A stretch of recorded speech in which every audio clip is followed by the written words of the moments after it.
វារកឃើញនៅវៀតណាមទេប៉ុន្តែខ្មែរយើងក៏គួរតែប្រយ័ត្នផងដែរសពថ្ងៃនេះព្រោះតែប្រាក់ចំណេញនិងផលប្រយោជន៍អ្វីក៏មនុស្សអាចធ្វើបានដែរ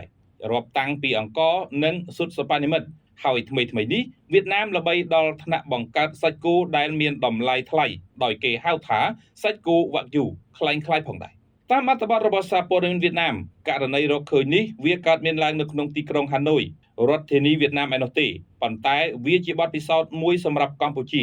ហើយសារមួយដាស់តឿនដល់ប្រជាជនយើងជាពិសេសគឺអ្នកដែលមានប្រាក់ខ្លះដែលនិយមទទួលទានអាហារថ្លៃៗហើយមានម៉ាកយីហោបរទេសសារព័ត៌មាន VN Express អាជ្ញាធរវៀតណាមបានចាប់ខ្លួនមនុស្សយ៉ាងហោចណាស់ចំនួន4នាក់ចាប់ពីនាយកក្រុមហ៊ុនរហូតដល់នាយកផលិតផលរបស់ក្រុមហ៊ុនផលិតម្ហូបអាហារយកទៅឃុំខ្លួនក្រោយរកឃើញថាក្រុមហ៊ុនបានផលិតនិងចែកចាយផលិតផលអាហារคล้ายៗប្រពន្ធដដែលនោះបានអះអាងថាពួកគេបានប្រមូលទិញសាច់ក្របីដែលមានតម្លៃថោកពីប្រទេសឥណ្ឌាហើយបានយកមកចាក់បញ្ចូលសារជាតិគីមីម្យ៉ាងដើម្បីបង្កើតជាដុំខ្លាញ់សតូចដូចជាសាច់គោជប៉ុន Wagyu ហើយចែកចាយនៅលើទីផ្សារអ្នកដែលត្រូវបានចាប់ខ្លួននោះត្រូវបានគេរាយការណ៍ថាបានទិញសាច់ក្របីមានតម្លៃថោកពីប្រទេសឥណ្ឌាក្នុងតម្លៃជិត$5ក្នុង1គីឡូក្រាមហើយបានប្រើប្រាស់ឧបករណ៍ចាក់ថ្នាំគីមីចូលទៅក្នុងសាច់ក្របីទាំងនោះដើម្បីបង្កើតជាដុំខ្លាញ់តូចដូចជាសាច់គោជប៉ុន Wagyu ដែលជាប្រភេទសាច់មានតម្លៃថ្លៃ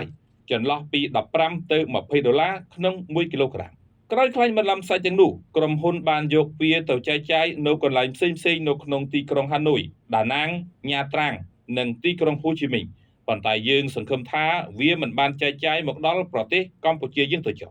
នៅកម្ពុជាយើងសាច់គោវ៉ាក់យូនេះក៏មានអ្នកពេញនិយមច្រើនផងដែរជាពិសេសអ្នកដែលមានជីវភាពទូធាហើយនិយមទទួលទានតាមហាងទំនើបនានាខណៈដែលអាហារពីពពួកប្រភេទសាច់ទាំងនេះត្រូវបានគេដឹងថាគឺលក់នៅតាមហាងស៊ុបតាមហាងសាច់អាំងបែបបរទេសហើយអ្នកដែលមានប្រាក់ល្មមគឺមិនអាចមានសមត្ថភាពទទួលទានឡើយ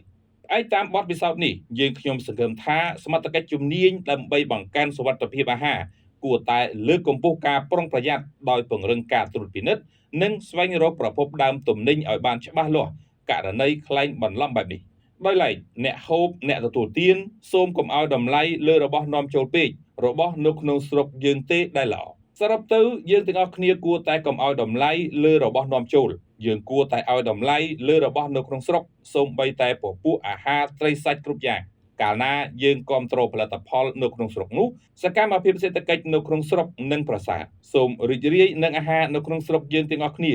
ហើយត្រូវតែមានស្មារតីទទួលខុសត្រូវកុំចង់បានផលប្រយោជន៍ជ្រុលមិនខ្វល់ពីសុខភាពអ្នកដទៃ